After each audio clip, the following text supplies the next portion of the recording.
This is what we'll be having in this activity.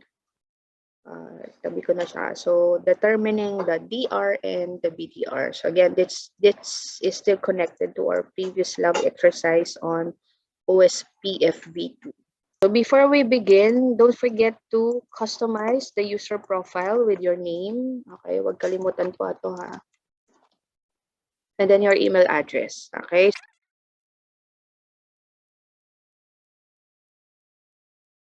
Let's look at the instructions again.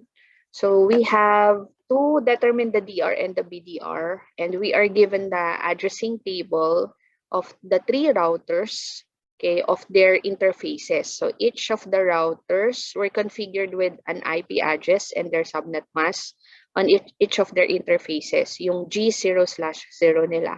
And then, ayan o, as we refresh our activity, nag-amber muna sila, 'di ba? Before turning into green. Okay, so it already did its election process. Okay, so going back to the routers, each of the routers were configured with loopback interfaces. So may LO0 sila lahat, and all assigned with IP address and their respective subnet masks. Okay, so for this activity, we'll examine the DR and the BDR changing roles. So i-observe natin yan. And then part 2, we will modify the OSPF priority and we will force an election. Okay, so when we restarted our packet tracer activity, ginawa na nila, they have already performed the election process. Okay, so titingnan natin how this behaves by making changes in our network. Okay, so yun yung gagawin natin. So let's proceed to the instructions. Part 1, examine DR and BDR changing roles. Again, DR is the designated router and BDR is the backup designated router. Okay, so step 1, we have seen that when we restarted our packet tracer activity, initially amber siya, and then eventually after few seconds naging green naman. So no need to press the fast forward time here. So hindi na natin kailangan gawin. So let's go to step 2. Let's verify the current OSPF neighbor states, okay, of each of the router. Okay, so for RA, RB, and RC, we will issue the show IP OSPF neighbor command, and let's check what would be the output. So although it's already displayed on the instruction, so we better see it ourselves with the our router configurations. Okay, so let's first open RA and we go to our CLI. Okay, of course, we enable and we show IP OSPF neighbor. Okay, so nasa RA lang tayo muna. Okay, so here from this output, we will also see na yung, okay, let me just expand this para we can clearly see it in a table form. So si RA, he has 2 neighbors, yung 31.33 and 31.22. So sige, so let's go back to the topology. So for the topology, yan. So si RA, its IP address, si RA, ang network address niya ay 192.168.1.1.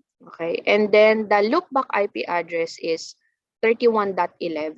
Okay, so diba, when selecting the DR, okay, if there is no priority level and router ID specified, the one used is the loopback ID, okay, yung IP address ng loopback. So this is 31.11 for RA.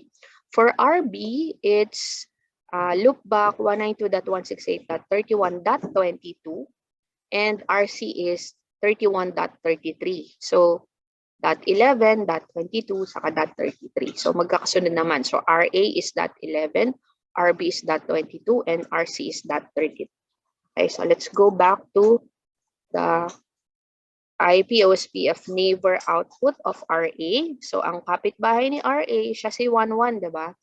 Is 33 and 22. And the priority actually is given as 2 for RC, and then for RB it's 1. That's the default value.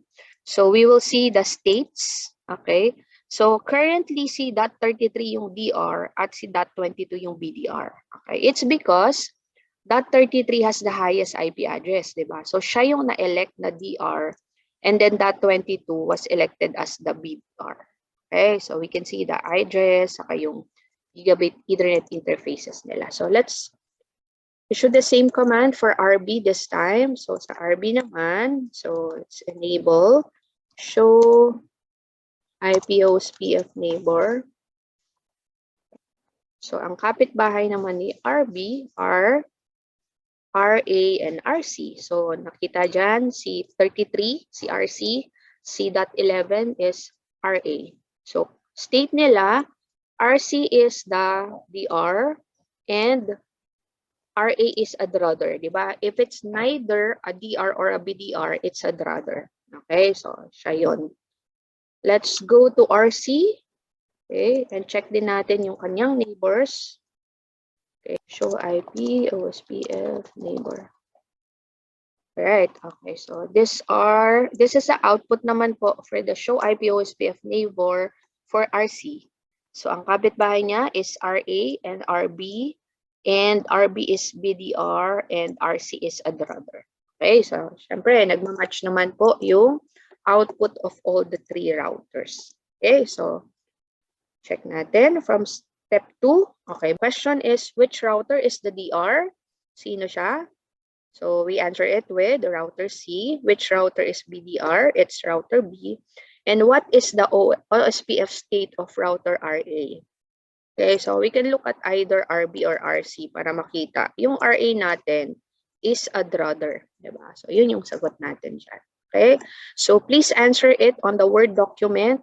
Type your answer here and then highlight it with the green color so I can easily view your answers po. Okay, so now let's proceed to step 3. We turn on IPOSPF adjacency debugging. Okay, kasi we will be making changes in this topology. Gusto natin siya ma-monitor with debug. So we will issue the debug space IP space OSPF space adjacent to both RA and RB. So, sige, let's go to RA and RB. Okay. So again, still on the privilege exec mode. So magde-debug tayo. So debug IP OSPF adjacent. Okay. So that's for IA. So we have an indication telling OSPF adjacency events debugging is on. So okay na tayo for RA. Let's do for RB. Okay. So sa RB naman natin, we'll also do debug IP OSPF adjacent. Enter. So OSPF adjacency events debugging is on. Okay, so pareho na po sila na naka-on. So let's go back to the instructions and proceed with step 4. Step 4 na tayo. Okay, so we're here. Use the shutdown command to disable the link between RC and the switch to cause roles to change. Okay, so ano daw gagawin natin? So we will disconnect this cable, okay? But we won't do it physically. So gawin natin, i-disable lang natin siya on RB, okay? We will shut down that interface for RB, okay? Isa lang naman yung interface na ginamit natin, and that is if we put the mouse over that triangle status, gigabit Ethernet 0/0. So actually for all, yan, 0/0 para sa RA is 0/0. So we just need to remember that. Okay, so ano daw gagawin natin? We will, sa RC tayo magde-disconnect, right? So we'll go to RC. Okay, and that interface we will shut down para ma-turn off siya. Okay, so it should be done in the global configuration mode. So configure, and we go within interface G0/0. Right, so nandiyan na tayo sa loob ng interface. What we will do is we'll just shut, okay, or shut down. Okay, shut down or shut, same lang. Press enter. Okay, so when we press enter, so nakalagay status niya, change state to down. Okay, interface down or detached. So that's the status. Okay, if we look at the topology, ayan, naka-red na tayo. So we were able to shut down that cable between RC and the switch. Okay, so exit lang natin siya. Okay, so next on our instruction, let's go back to the instruction. Wait about 30 seconds for the dead timers to expire on RA and RB. So since we turned on the debugging function for RA and RB, so balikan natin. So actually, nagbigay na siya ng output. Okay? It already gave us an output. So in-enter ko lang siya to determine the end. Okay? So if we look at this one, di ba, we turned on the debugging from here. And when we shut down RC, ano yung nangyari? So, ito yung mga nangyari. So, if we look at the OSPF activities po, nag-elect siya ng BDR, okay? Elect BDR and then elect DR, okay? So, nagkaroon ng re-election process because the DR failed, okay? So na-elect si .22, which is, we know is RB, okay? So, sino naman yung BDR? So, naghanap din siya ng BDR. The next available router is router A na, .11, diba? So, siya na ngayon yung BDR and DR is router B. Okay, so that's what we have seen from the debug. Let's try to check also for RB. Because we are looking at RA. So, enter ko lang. Yan. So, looking at the results again, so there has been an election. BDR na ngayon si BDR initially si .22, but it's now assigned as DR, na-elect na siya, and then BDR naman si 11. Okay, same naman, diba? So nagmamatch sila because router C or yung .33 has been disconnected from the network. Okay, so nag-election process sila ulit. Right? So, please answer the question. According to the debug output, which router was elected DR and which router was elected BDR? So, sagutin na lang po natin yan. And we go to step 5. Okay, so step 5, we will re-enable the link between RC and the switch. Okay, so magno-no shot na tayo dyan. Okay, so let's go back to RC. Okay. And kanina, we issued a shutdown. So this time, in-no shot natin siya to enable it. So let me go inside the interface again. And we'll issue the no shutdown command. Okay. No shut. Okay. State niya has been changed to up. Okay. Okay na ulit yung link natin. If you look at here, yan, it's already starting to transmit. Yan. So naka-amber pa lang siya for now. We'll see later na green na siya. Okay? So, na-enable na natin siya. So, we can exit. Okay, okay lang naman. Yan. So, now, we have the RC reconnected back. Okay? So, naibalik na natin. So, let's try to see kung ano yung nangyari ngayon sa ating OSPF condition. So, let's go to step 5, letter B. Okay? Wait for the no BDR EDR elections to occur, and then did DR and BDR roles change? So let's check po. So since naka-debug naman si RA, so nag-ano siya ulit, naglagay siya ulit ng mga output. Okay, so if we examine, ito yung kanina natin, diba? So the lines from here downwards are the no debug results. Okay, medyo madami. So if we look here, so ito yung kanina na BDR saka DR. Okay, so going further, hanggang dun sa last na nakikita natin na result of the DR and the BDR, which is here, the BDR is still .11 and the DR is still 22. Bumalik na si .33, si RC, but it's not elected as part of the OSPF network. Okay, why? Ay, meron pa, mamaya pa yata yun. So, step C na tayo. Step 5C, verify the DR and the BDR assignments using the show IP OSPF neighbor configuration on RC. O sige, so let's do that for letter C. Let's go to RC and show IP OSPF RC. Okay, so let's exit muna kasi kailangan nasa privilege exec mode. And then show IP OSPF neighbor. Okay, so yan. So yun pa rin naman yung neighbors niya. So, si 11 at si 22. But, it didn't, ano ba tawag doon? Recover. It didn't recover, RC didn't recover the DR assignment. Kahit mas mataas yung ano niya, neighbor ID niya or their loopback interface ID. Okay, why? It's because .11 and .22 routers are still active. So sila, hindi preemptive ang OSPF. So kung good naman yung DR at saka si BDR at the moment, even if we add another router, hindi niya babaguhin yung OSPF. Okay, so yun yung characteristic niya. So that's why, yan, that would be your explanation for this question. So did DR and BDR roles change? Okay, so yan. Okay, so note, if the show IP OSPF neighbor command does not return RB as the DR and RA as the BDR, may mali. So actually, we have a good result naman. Yung pa rin naman yung nakuha natin, di ba? So DR pa rin si 22 and BDR pa rin naman si 11. Alright, so let's proceed to step 6 now. Disable the gigabit Ethernet interface on RB. So si RB naman po yung i-shutdown natin. Okay, so let's go to RB. So, sige. Tapos anong next natin na gagawin? Okay. And then check again. Okay, so let's go to RB. Okay. Okay. So we configure, okay, to go to the global configuration mode and pasok tayo sa interface. G00.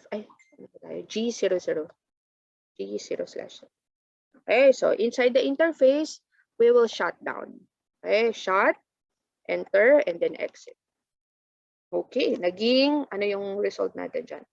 Okay, so for RB, since we shut it down, nag-change state siya. And now it's giving debugging result. Okay, so yan. Since naka-debug tayo, so RB detected na wala ng DR and BDR kasi siya mismo yung na-disconnect. Okay, so let's look at our topology.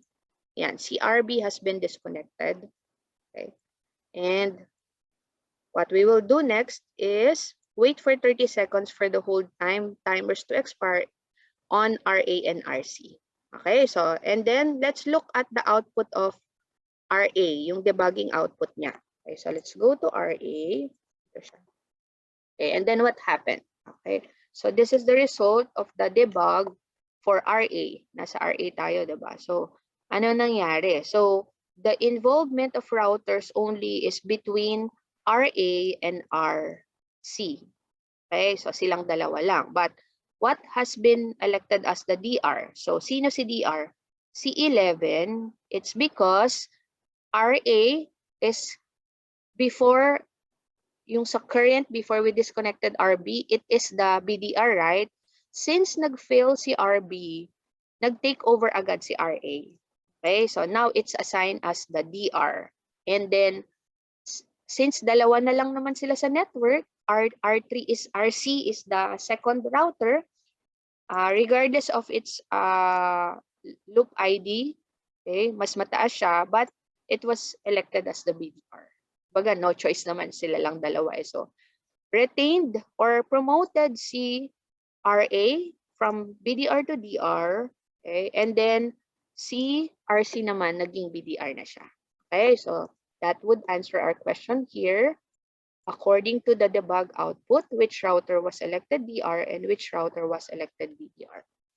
Again, when there are incoming, and outgoing routers in our network, okay, so as long as the DR and the BDR are active, hindi yan mapapalitan. Okay, so that's the characteristic of OSPF. Now let's go to step 7. Restore the gigabit Ethernet interface on RB. So ibabalik na natin siya. Okay, and then wait for the election process to occur again. And let's check on our debug. And then we may also use the show IP OSPF interface command on router C. Okay, so gawin natin yan later. But first, let's enable the link between RB and the switch. Okay, so let's go back to our topology. From RB, we go to interface G00. Okay. And then no shut tayo. Okay, so we're putting it back to the up state. Okay, balik na natin siya. And then wait until the signal is propagating following the timers, yung hello and then timers. Yan, until ma-establish nila yung kanilang connection. Okay, so what will we do next after this one? Ayan. Use the show IP OSPF interface on router C. So okay na tayo with our topology. So we go to router C and type show IP OSPF interface. So router C, show IP OSPF interface. Okay, so ito na siya ngayon. Now, ano nangyari? Binalik natin si RB, right?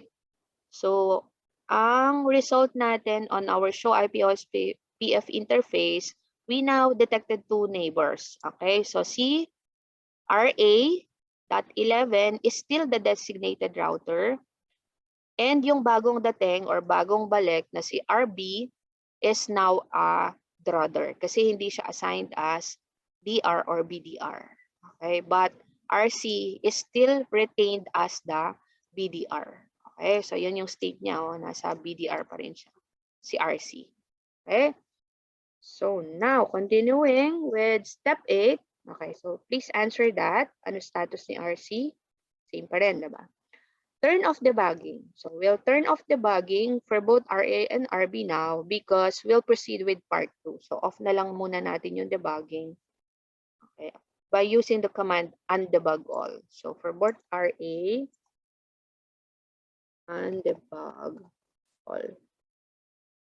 So, tama naman yung spelling. So all possible debugging has been turned off. So that's for RA. We do for RB. Okay, sorry. So do undebug all. Okay, so turned off na yung debugging. Okay, so we'll proceed now to part 2. Okay, so si part 2, modify OSPF priority and force election. Okay, so if we notice po dun sa ating configuration, okay, so dun sa unang-una, let me just scroll here. Ay, hindi na siya kita sa pinakataas. Okay, so yung show IP, sige, we'll just type in show IP OSPF neighbor. Okay. Diba there is a priority column. Yung pri, yan, that stands for priority. So, router A has a priority of 1. That's actually the default. Router C is given a priority of 2. Okay, so how about router B? Ano yung priority niya? So, let's check. Go to RA. Okay, and then show IP OSPF neighbor. So, ano priority ni RB? So, 1 din siya. Okay, so for the part 2, step 1, we will configure OSPF priorities on the routers. So, babaguhin natin siya because we wanted to customize or we want to have our network behave as we wanted. Okay, so to change the priority level, so we will use the IP OSPF priority space and then the value. Okay, so yan yung gagamitin natin. So we will change the priority for RA to 200, 100 for RB, and 1 for RC. So don't forget na baguhin po yung 1 for RC kasi naka-2 siya eh. Okay, so let's set for RA first. Gagawin natin siyang 200. So RA, we go to RA. And then, of course, pasok tayo sa configuration terminal. Okay, and then we go to interface G0.0. Yung gusto natin na configure IP OSPF priority. Okay, for this, RA 200 ang ilagay. Okay, and then enter. Okay, so yun, ganun lang po yung gagawin natin. So let's do for RB. For RB, okay, pasok lang tayo sa G0/0. And then type in IP OSPF priority. This time for RB, it should be, ano sabi sa instruction natin? 100. Okay, so 100, enter. Exit lang. Okay. Lastly, for RC, we'll change it to 1. Okay, so interface G0/0. Okay? IP, OSPF, priority, change natin siya sa 1. Previously, it's it's 2. So, binabaan natin siya. Okay? So, and then exit. Okay. If you notice, yung completion of our activity is na 100. Okay? Yan lang kasi yung configuration we need to do for this activity actually. So, that's why your packet tracer would have a 100% by just doing that instruction. Okay? So, but for this activity, we will also be submitting the document with all the answers po. Okay? Sige, so let's proceed to step 2, second to the last. We will force an election by resetting the OSPF process on the routers. Okay, so para mag-elect sila ng panibago, we need to clear the OSPF process. So we'll issue clear IP OSPF process on all the routers. Okay, so gawin natin yan sa lahat ng routers. So we'll start with router 1. Okay, so let's clear IP OSPF process. Okay, so enter.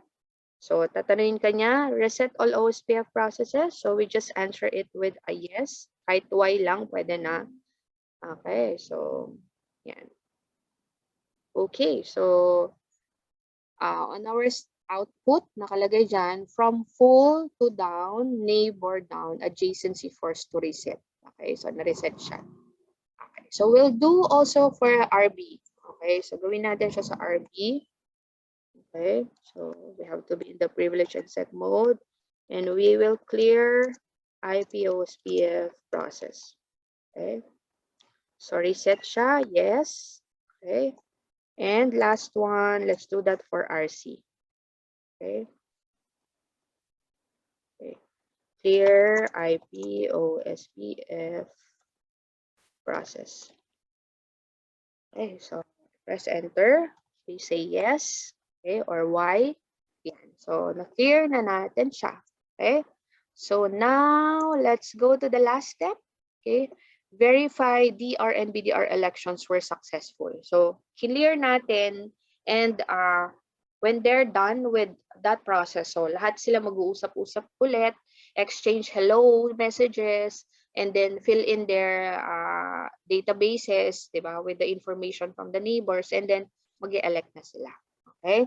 So let's wait long enough for OSPF to converge. Okay, so that's the term, propagate or converge. Okay, for the DR and BDR election to occur. So check natin yung ating topology. So actually, done na sila. So it's all done. Okay, so according to the output from the show IP OSPF neighbor command, which router is now DR and which router is now BDR. Okay, so let's try to the command show IP OSPF neighbor, show IP OSPF neighbor, and we're typing this from RA. Okay, mula sa RA, we will see that the priority level actually has taken over the loopback interface ID. So dahil ang priority level ay 200, 100, and 1 respectively, so RB, si .22 is already the BDR, and RC, who is .33, is a brother because it has the lowest priority level. Okay, so sino na ngayon yung DR? So let's take a look at RB, and let's show IP OSPF neighbor. Okay, so here, since 200 yung priority ni RA, it's now assigned as the DR. Okay, and RB we know as the BDR. Right, so according to the output, which router is now DR? So it is RA, and which router is now BDR? It is RB. Okay, so yung note, we don't have to do it kasi okay naman po yung election process as we expected since we changed the priority levels. All right, and that's it. So we're done with our laboratory activity, packet tracer under ENSA, entitled Determine the DR and the BDR.